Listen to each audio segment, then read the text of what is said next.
گوشی. نه نه نه نه نه نه نه نه نه نه نه نه. تلویزیون ما همیشه روشنه، هرچی کارتون میبینم باز کمه. هر روز و هر شب بازی کامپیوتری. ماما میگه پس کی میخوای به حرفم گوش بدی؟ نه نه نه نه نه نه نه، هی نرو تو گوشی. نه نه نه نه نه نه نه، آخرش کور میشی. اما من دلم میخواد همیشه سرم تو گوشی باشه، بعدش تلویزیون ببینم آخ جون تا که فرداشه.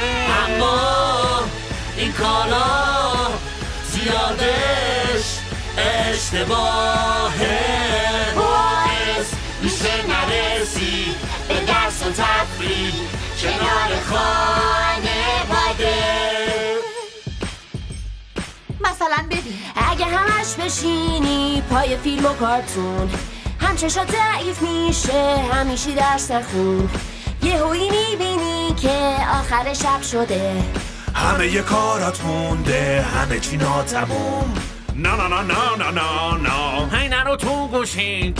نه نه نه نه نه نه نه، آخرش کور میشی. اما من دلم میخواد همیشه سرم تو گوشی باشه، بعدش تلویزیون ببینم آخ جون تا که فرداشه. اما این کارا زیادش اشتباهه، باعث میشه نرسی به درس و تفریح کنار خانواده. پس از حالا هرچی به جاش، تا زندگی بهتر شه روزاش، هم بازی و هم اینترنت، هم درس و هم کنار ما باش. این درسته.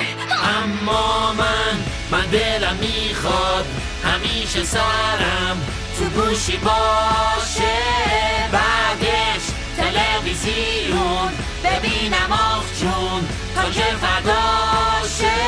اما این کارا زیادش اشتباهه، باعث میشه نرسی به درس و تفریح کنار خانه